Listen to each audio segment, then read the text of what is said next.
This year, we have got 13 undergraduate students drawn from 8 different US universities who are currently being hosted at Egerton University for a period of 8 weeks.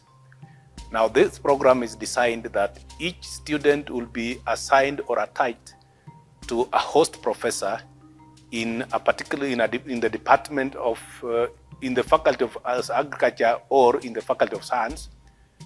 Now, each mentor professor is allowed to host 1 to 2 students, and each student has to undergo and carry out an independent study, which starts with the development of a research proposal, developing the proposal to the extent of executing the proposal, and collecting primary data and analyzing the data to generate outputs which are publishable outputs. I'm blessed to be the PI of the grant, which was funded by USDA NIFA to support the international research and extension experience for students in Africa.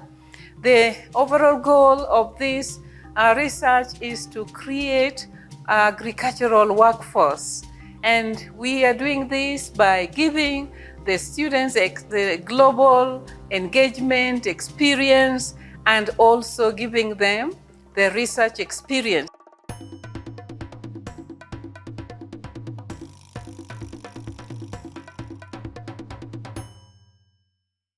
Over the few years, we've been interested in innovations in aquaculture and how we can make aquaculture more accessible to very many homes or small-scale farmers. So recently, we developed together with New Build a technology where we want to reuse the water which is normally used in the toilet system or flushing toilets.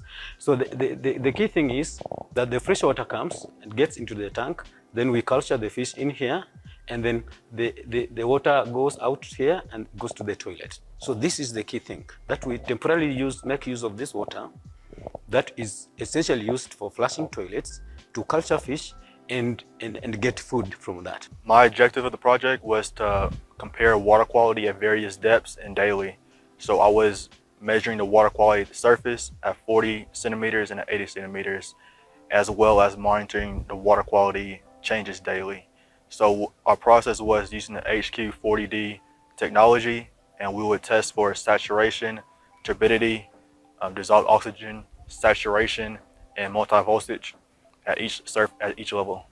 John King was working on water quality monitoring in this system, and water quality is really very, very important. It's very critical because this is the home of the fish, and therefore we need to monitor things like dissolved oxygen, which is very important, temperature, which is very important, the conductivity of the water, and the pH of the water. Because if these are not within the optimal range for the fish, then they cannot grow well. Tracing the surface right now, and it's already placed in there. Now just gonna press Reeu, not get the dissolved oxygen, pH, water temperature, saturation, and the voltage. So what is the DO now? So oxygen? Let's wait, I'll just press stretch to stabilize. So at the surface, it's currently 2.75 milligrams per liter. 2.7. Yes. That's too low. And for the temperature, you have The ideal conditions for our tank was to have a dissolved oxygen at least 3 milligrams per liter, for the pH to be between 6.5 and 7.5. So John? The research that I've been working on is diversity of endophytes and Chlorea juncea. Chlorea juncea is a forgotten crop of Kenya. It's utilized as a vegetable that can be used to help promote plant growth and other crop yields. So the objective of this experiment is to identify certain bacteria and certain fungi that promote plant growth, so that way we can inoculate other crops to promote their plant growth to enhance crop yield. The start of this experiment, we collected our samples from Western Kenya. We sterilized them in the laminar flow, and we created a stock solution for each fungi and bacteria.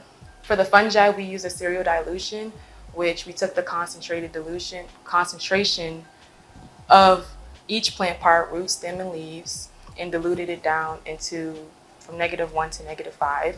And for the bacteria isolation, we just inoculated the media with regular stock solution in triplicates.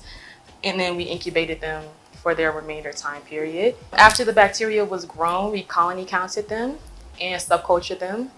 We also gram stained them. Gram stain is used to identify gram-negative or gram-positive bacteria.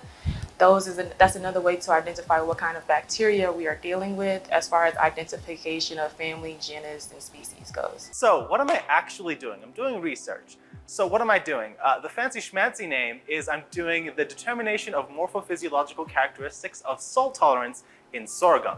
It's just a fancy schmancy way of saying we're looking at sorghum, it's a crop, and we're seeing how it deals with salt. Because some varieties of sorghum are very good at dealing with salt, some varieties aren't.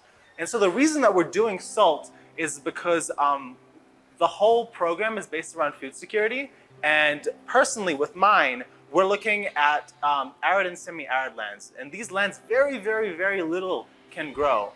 But sorghum is one of the only things, one of the very few crops that can go in there. And it's very promising. And so we're looking at the mechanisms that some genotypes use to survive in those kinds of really, really harsh environments. And so there's been a lot of research done about drought and heat, but not a lot has been done on salt, which is a really, really key characteristic of these types of environments. And so that's generally what we're doing.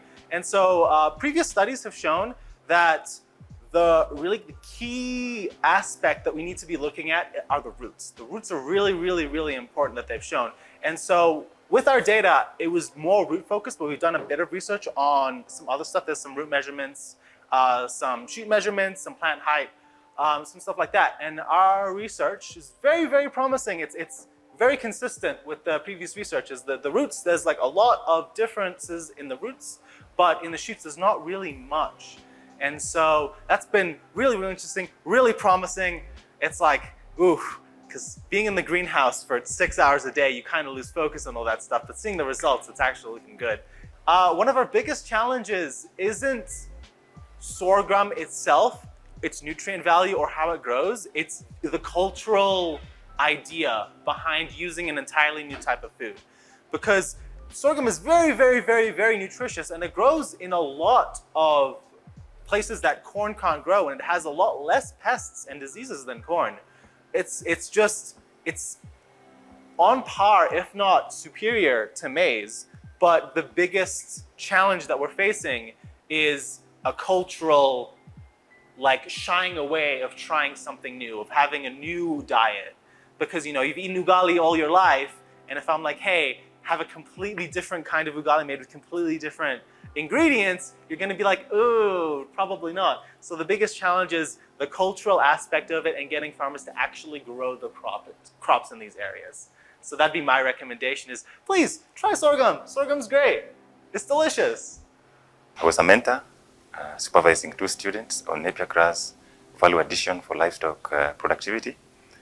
Napier grass actually is the dominant livestock fodder in smallholder dairy production systems. But the only problem is the grass is not available for non-ruminants, such as poultry and fish, in raw form. Therefore, there's need to improve the nutrition quality of raw napier grass to make it available for non-ruminant animals, such as fish and poultry. So here we are using fungal fermentation of napier grass to degrade cellulose in napier grass into nutrients, which are usable by non-ruminant animals such as poultry and fish. You may be wondering why the focus on napier grass and why the interest on its morphological characteristics. Well, napier grass is the most dominant livestock feed used by smallholder farmers. However, this feed is not available to tilapia due to their inability to digest cellulose. Fungi such as Pleurotus ostreatus, which we commonly know as oyster mushroom, have the ability to secrete extracellular enzymes and degrade the cellulose into nutrients usable by fish. However, this science has not been explored by the tilapia farming industry. And so understanding its biophysical characteristics is needed for scientists and farmers to contribute to their feed value addition efforts for improved livestock productivity. The aim of my project was to enhance the nutritional value of Napier grass via fermentation with oyster mushrooms. The reasoning behind this study was because in its raw form, Napier grass has a very low nutritional value. Because of this, for some animals like poultry, trying to digest the food can be very hard. The reasoning we decided to use Napier grass is because in its raw form, the nutritional value is very limited. But compared to something like oyster mushrooms, who are very rich in nutritional value, we have decided to ferment the two together and create a feed that is easily digestible and nutritious for livestock, or in my case, poultry. And we've decided to use oyster mushrooms because, unlike other fungus, they can grow on damp substrate. During the first 2 weeks of our project, I did research on different experiments that have gone through regarding Napier grass and oyster mushrooms. During week 3 and week 4 of our project, we did a field visit and collected our Napier grass. How we did this was chop it at the base to make sure that more Napier grass can grow in the future. We took it back to our lab and we started our process. Right around the 4-week process, we chopped all of our substrate, we sterilized it, and chemically treated the substrate, and then prepared it for the mushroom inoculation chamber. Once the substrate was inside the chamber, we put our mushroom spores on top. We made sure to cover the complete surface area of the chamber before enclosing it. Once the top of the chamber was completely full, we enclosed it, and that's where our process began. We were able to record the growth of our mushrooms and record the humidity and temperature throughout the entire process, which lasted about 19 days of fermentation. After the 19th day period, we have come around to about week 6 of our experiment. Afterwards, we had extracted our fermented grass and we began our analysis. The results that were obtained from the physical characterizations are as follows. Colony 1 was black in color, moderately sized, odorless, and identified as Rhizopus stonifer. Colony 2 occupied a large portion of the substrate surface, was white in color, odorless, and identified as Pleurotus ostratus. Colony 3 was small in size, blue in color, odorless, and identified as Penicillium notatum. And colony 4 was moderately sized, pink in color, odorless, and identified as Fuscarium tusculum. A procedure for reducing competing fungi, as well as additional research to understand the toxicological effects of the competing fungi are needed and recommended. Furthermore, the colonization time in our experiment occurred at an extremely slow rate due to relatively low temperatures. Our temperature ranged from 17.4 degrees Celsius to 20.6 degrees Celsius. However, literatures recommend for the temperature to be between 26 degrees and 30 degrees Celsius. An improved mushroom growth chamber is recommended to accelerate the colonization time. And then you're outside. And then we're also going to our agrometer back for recording and take the video.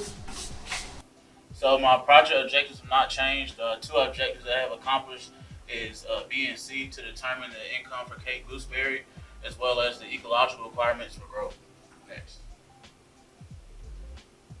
So for my project goals, I have been able to go out in the field in Eldorado to see how they properly grow the crop, as far as their practices, and also being able to meet different professionals and that are working with the Cape gooseberry. That's how I've been able to obtain these value-added products. Next. So the value-added products that I mentioned before are the gooseberry jam, which I have here. It's very sweet and delicious. Also dried fruit, which can be raisins and juice. But I also have a hot and sweet sauce for people that like chili sauce, and it contains garlic, chili, and also it has the gooseberry in it. I participated in this program where students from Boise State University came to Egerton for research experience duration of 8 weeks. I can say the program has been very intensive, involving a lot of activities within a very short time. And during that period, I've actually witnessed that students can be able to do and achieve something within the research premise, so long as one is able to plan and be able to sequence the kind of activities that are able to be undertaken. I can say the program is very useful for the students. It exposes the students to research at that early stage, where they are able to undertake the activities, the planned activities within that very short time and be able to produce output. Beside that, students, I think, are also able to interact with the communities around, because we go out for research, field research activities, which are already undertaken outside the university. So at that moment, they are able to interact with farmers, they are able to interact with other scientists, they are able to interact with other stakeholders, and be able to learn something that may be very useful, cultural experience, and how the research impacts on the community outside the university. So I think it's a very good experience for the students. And I would wish some of these can be replicated and also initiated elsewhere. Even for our students here, would wish that some of them can go out and gain that experience elsewhere, so that this globalization issue becomes a reality. Because we say we are living in a global village, but within that global village, there are different systems that work in different regions and for the benefit of the people in those regions. So once we understand how different systems work in different regions, then we broaden our understanding of the global community. We have had some wonderful students do some wonderful extension. We have this wonderful young man that has been working on gooseberry and just promoting it and telling us the economics of the whole project. And we are just so blessed. So thank you so much. I would also want to bring to the attention of the global community that this particular program was able to actually allow the students interact with the different cultural cultures that we have in Kenya, and at the same time interact with the societies at the level of collecting and generating information that is useful for augmenting the works that they were doing. So basically, the students successfully stayed at Egerton University for 8 weeks. They were able to make presentations, and some of those presentations, I believe, have met the threshold of being published in quality scientific journals. I would welcome the community to be ready to support such a program, and next year, when we'll be hosting the third cohort, we'll be ready to host a bigger number of students from different US universities.